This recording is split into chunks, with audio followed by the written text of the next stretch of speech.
Researcher and author Harry Moscow took CBN News through the Western Wall tunnels, up to the ramparts of the Temple Mount, and into the chambers surrounding Judaism's holiest site.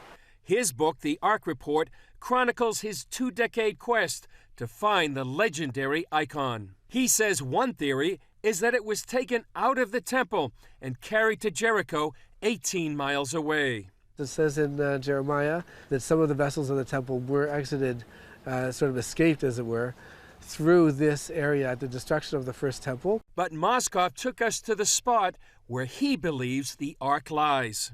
This particular section of the Western Wall is really fascinating, actually, because this stone is 570 tons. Moscow believes a key clue lies behind this giant rock and says high-tech search tools give credence to his theory. 2 years ago, there were tests done by the University of Nebraska, sonar tests, etc., using electromagnetic waves. They actually found what's called a storage space across from here. So actually, there was a purpose for putting this giant stone, this massive slab, here. One of the reasons, in my opinion, is to protect whatever it is on the other side. And according to my theory, the Ark actually was buried by King Josiah. I think it was 568 BC, in back of these boulders, these massive stones. In fact, underneath the Temple Mount lie dozens of underground tunnels and chambers. Back then, 150 years ago, Charles Warren went in, actually did a survey. Nothing's really been done for political purposes, obviously, unfortunately. Since then, no one's been allowed to even put a shovel, nothing. Yeah. But basically, they were the ones that surveyed the whole area, and they were the ones who picked out the tunnels, etc. Yeah. They couldn't find the Ark, but maybe it wasn't time. Warren, a British explorer, documented those tunnels at the request of Queen Victoria, just one of many throughout history looking for the Ark. When people like the Crusaders and the Knights Templar, even the Palestine Exploration Fund, which was originally commissioned by Queen Victoria, came over the centuries to look for the Ark. And what they were looking for was a golden box with the staves, but what they really should be looking for is a room. They could have been right up against the wall. On the other side of the wall is the Ark. Moscow says the original Holy of Holies had another chamber directly below it.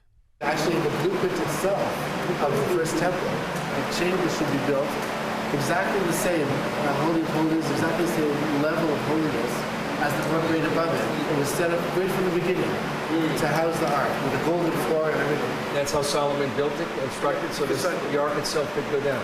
Right, it could go down. Do you feel like there's a time when the Ark itself, when the time is right, will be revealed? I do. Timing is incredibly important, incredibly significant. Obviously, it's a groundbreaking, game-changing, biblical type of discovery. My personal opinion is that when it does happen, it won't be in a clandestine way, where we're sneaking through these tunnels, you know what I mean, and we're bringing it out under cover of darkness. It'll be a great occasion, and it'll help bring the Messiah. It'll be something that all nations will really rejoice in. Moscow credits Indiana Jones and the Lost Ark for the renewed interest. There are some things that got right about the power of the Ark, etc., and its destructive forces shouldn't get in the wrong hands, and it knows where it is, so to speak. It suddenly became a thing.